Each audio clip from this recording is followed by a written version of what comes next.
अस्सलामु अलैकुम वरहमतुल्लाहि वबरकातुहू। उम्मीद है कि सारे सुनने वाले देखने वाले सब खैरियत से होंगे। अल्लाह तबारक व तआला आप सबको खुश रखे।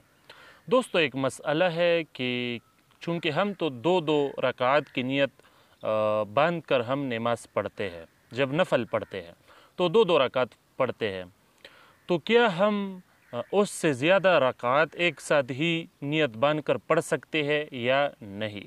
तो उसका जवाब दे देता हूँ। दोस्तों, हमारे फ़िक़्ह के कुतुब ने लिखा है कि हाँ बिल्कुल, दो दो रकात भी हम दिन के वक्त पढ़ सकते हैं और चार चार रकात की भी एक साथ ही नियत बांध कर हम नफल पढ़ सकते हैं दिन के वक्त। और उससे ज़्यादा मतलब 6 या 8 का नियत बांधना दिन के वक्त फिर मकरूह है।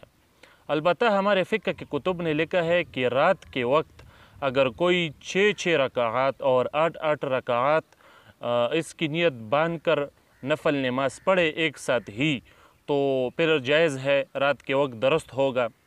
मगर 8 से ज़्यादा रकात की नियत बांधना एक साथ ही और रात के वक्त भी मकरूह है। तो मसला आपने समझा, उम्मीद है आप उसको समझ गए होंगे। फिर बताता हूँ। दिन के वक्त दो दो चार चार रकात उनकी नियत हम बांध कर एक साथ पढ़ सकते हैं और उससे ज़्यादा यानी 6 और 8 रकात की नियत बांध कर नफल पढ़ना एक साथ दिन के वक्त फिर मकरूह है। दिन के वक्त सिर्फ 2 या 4 रकात एक साथ हम पढ़ सकते हैं, मतलब दिन के वक्त हम 4 रकात तक एक साथ नियत बांध कर हम नफल पढ़ सकते हैं। उससे ज़्यादा यानी 6 या 8 या उससे ज़्यादा नवाफिल एक साथ पढ़ना, एक साथ नियत बांध कर पढ़ना, ये दिन के वक्त मकरूह है।